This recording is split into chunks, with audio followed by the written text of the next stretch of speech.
Assalamualaikum warahmatullahi wabarakatuh. Selamat pagi Ibu dan Ibu sekalian.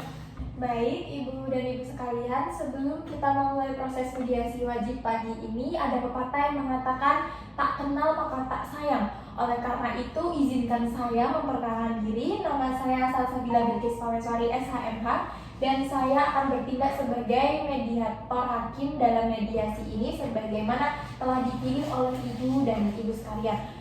Ibu dan Ibu boleh bisa memanggil saya dengan Ibu Salsabila.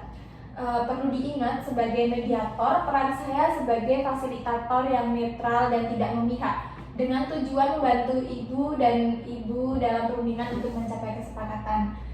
Sebelum kita memulai, mari kita saling berkenalan terlebih dahulu. Saya sudah memperkenalkan diri, sekarang giliran Ibu dan Ibu untuk mengenalkan diri. Apakah Ibu berkenan? Siap, saya berkenan. Perkenalkan, nama saya Sidik, perwakilan dari Sukamti, pihak pertama. Baik, sekarang giliran Ibu untuk memperkenalkan. Perkenalkan, nama saya Siva Rusyana. Saya adalah perwakilan dari PTN. Baik, terima kasih Ibu dan diingatkan oleh Ibu dan Ibu. Maksud dan tujuan mediasi ini sebetulnya untuk menemukan cara penyelesaian permasalahan secara damai, efektif, dan dapat memperoleh penyelesaian yang menguntungkan bagi para pihak. Dalam mediasi ini, mediator bersifat netral dan independen. Maksud dari netralitas dan independensi di sini berarti saya sebagai tidak memihak kepada salah satu pihak dan tidak dapat dipengaruhi oleh siapapun dalam mediasi. Selain itu, Ibu dan Ibu perlu memahami secara seksama bahwa mediasi memiliki banyak sekali manfaat dan keuntungan, yaitu yang pertama adalah hubungan Ibu dan Ibu bisa kembali baik setelah tercapai kesepakatan perdamaian. Yang kedua, kesepakatan perdamaian dapat menjamin hak Ibu dan Ibu sekalian. Lalu semua yang dikatakan atau ditulis dalam proses mediasi tidak bisa digunakan sebagai bukti di pengadilan. Yang keempat adalah hemat waktu, biaya, tenaga, dan pikiran. Kemudian Ibu dan Ibu mediasi ini memiliki sifat rahasia. Jadi semua yang terjadi selama proses mediasi bersifat rahasia ya Ibu. Baik. Terima kasih kepada pihak pertama dan pihak kedua. Silahkan iya. Ini nggak sih? Seperti yang saya sebutkan sebetulnya. Silakan aja. Oh, seperti juga. Baik Ibu, seperti yang kita sepakati sebelumnya, kita bertujuan untuk mencapai permasalahan damai yang saling menguntungkan. Silahkan kita mulai dengan menyampaikan pandangan masing-masing terkait kasus ini. Baik, pihak pertama bisa disampaikan pandangan Ibu selaku perwakilan dari pihak pertama. Baik Ibu, terima kasih Ibu Mediator. Kami pihak pertama mengakui bahwa kami mengalami keterlambatan pembayaran cicilan selama 3 bulan. Hal ini disebabkan oleh kondisi ekonomi yang sulit, namun kami memiliki itikat baik untuk membayarnya, melunasi tunggakan setelah usaha kami kembali pulih. Kami berharap pihak kedua memahami situasi ini dan tidak melakukan tindakan di luar prosedur hukum, seperti penarikan paksa menggunakan debt collector. Baik, bagaimana pihak kedua? Baik, saya menghargai pengakuan dari pihak pertama. Namun sebagai pihak kedua, kami merasa dirugikan karena keterlambatan tersebut. Sesuai dengan perjanjian awal, kami memiliki hak untuk mengeksekusi kendaraan jika terjadi wan prestasi. Kami hanya menjalankan hak kami. Meskipun kami mengakui bahwa ada beberapa prosedur yang mungkin tidak sesuai. Terima kasih Ibu Lufiana dan Ibu Sidik atas penjelasannya. Dari yang saya dengar, kedua belah pihak memiliki niat baik untuk menyelesaikan permasalahan ini. Namun ada perbedaan pandangan terkait pelaksanaan hak dan kewajiban masing-masing. Mari kita bahas satu persatu.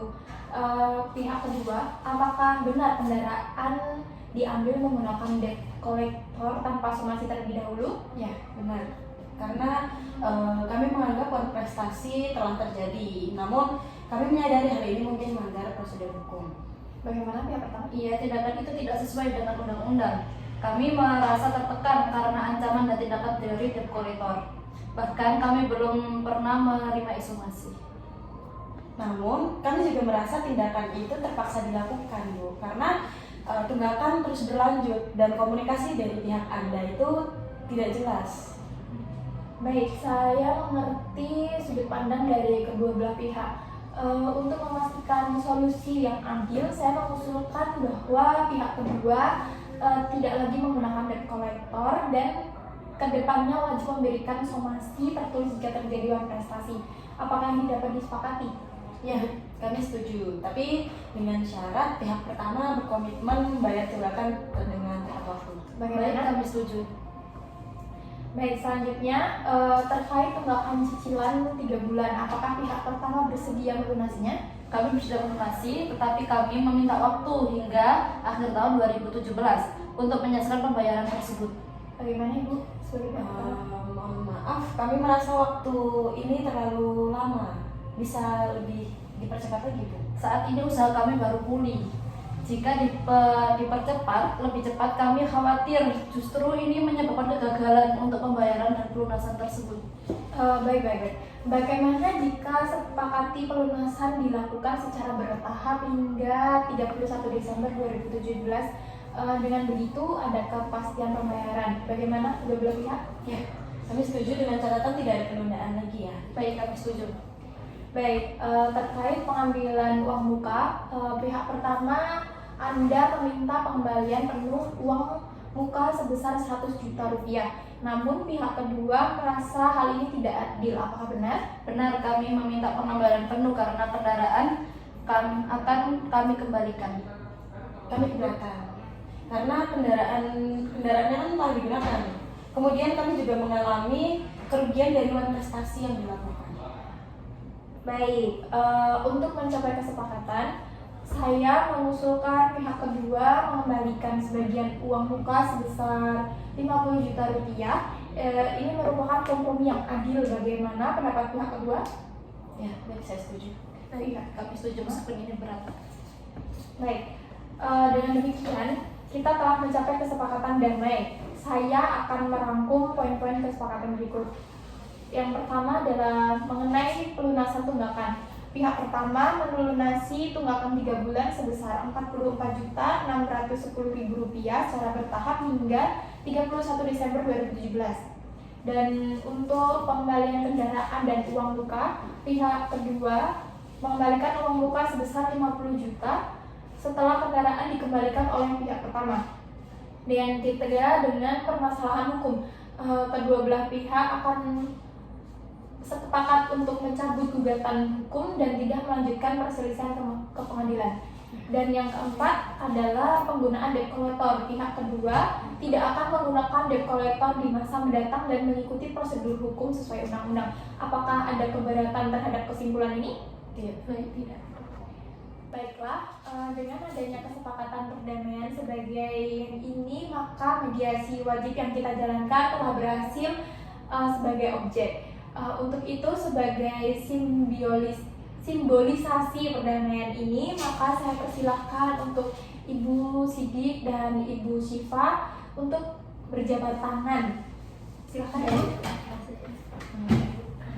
Baik, karena telah selesainya permasalahan ini melalui mediasi wajib dan kesepakatan perdamaian sebagai yang ini mengikat secara hukum kepada pihak pertama dan pihak kedua.